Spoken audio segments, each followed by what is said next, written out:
Hi, welcome to What We May Be, a philosophy in the art of living. Today, lesson number 11 is about anger.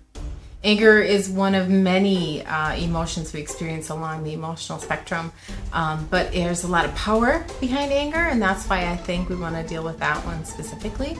And in Piero Ferrucci's What We May Be book, he has a chapter entitled Tigers of Wrath.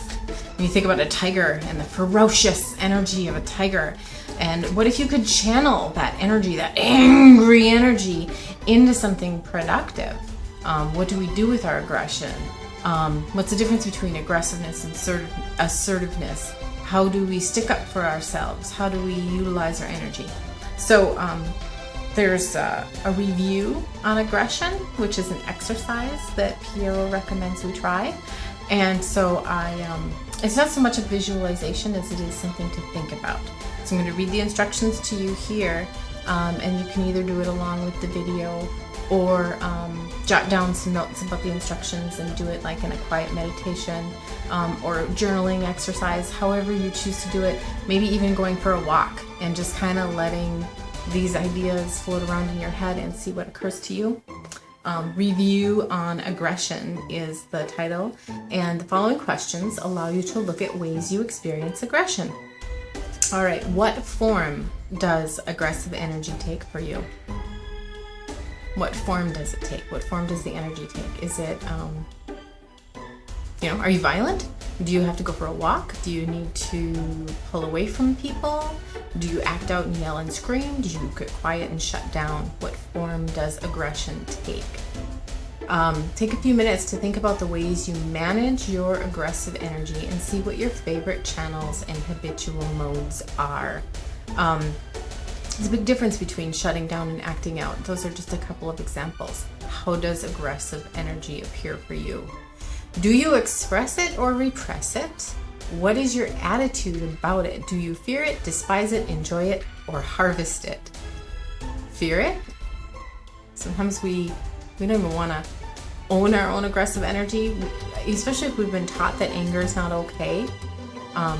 It's confusing because anger is okay.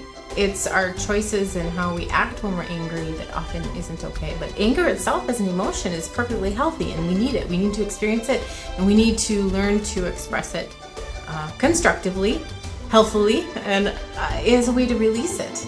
Do we fear it? Do you despise it? Do you have, are you not allowed to be angry? Do you hate anger? Are you afraid of anger? Do you have horrible memories of anger from your childhood?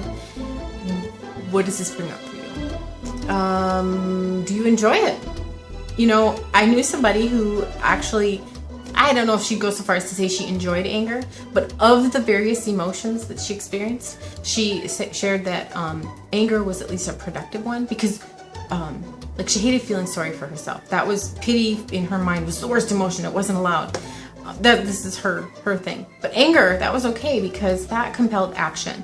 When she got angry at family members or friends, they would act in ways to help her out. It'd be like lighting a fire under people, her anger. And that's what so she thought anger was okay because at least it leads to something productive. And she obviously valued productivity. So it depends on what we value.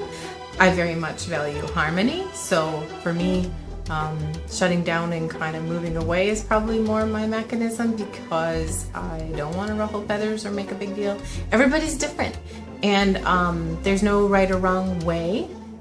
This is an exercise in just getting to know you and asking yourself some objective questions about anger and aggression and how they appear for you.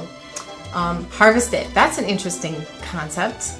Do you harvest it? Do you harvest the anger? What would that look like?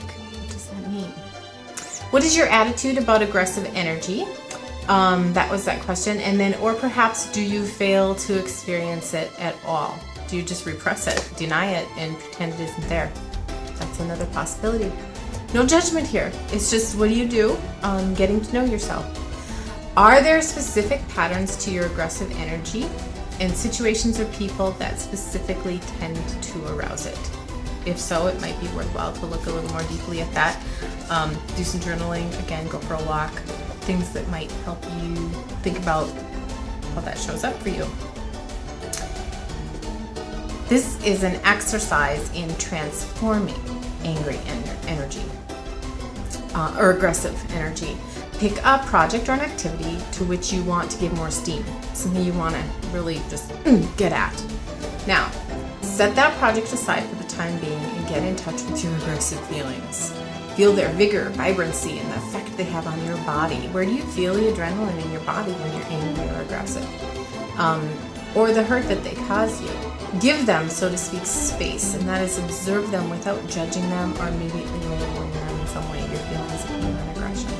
Now realize that these feelings are energy at your disposal. This is energy. This is an idea of how to harvest this anger. It's precious and it can do things. It can hurt, but can also become a propelling power for the project or activity you've chosen. Now vividly imagine yourself in the midst of your project or activity. Call to mind as many details with your imagination. Imagine the moves involved and see them now kindled and intensified by this vitality that you've chosen to invest in them. It's worth a shot, right? The idea of harvesting your anger. The transformation of aggressive energy is no artificial gimmick. Our task is to master the laws of this process rather than letting it happen only by chance. That's the theory of Piero Ferrucci. And so that pretty much wraps up this lesson. It's a short one because anger's short. It's usually very like, whew, fuse gone off and then it's gone. You want to capture that energy and do something with it. So I don't want to belabor this with a big long explanation. I just want you to think about and express and feel aggressive energy and play with ways that you can transform it. We'll see you next time for lesson 12 in What We May Be, a philosophy in the art of living. Create a great day.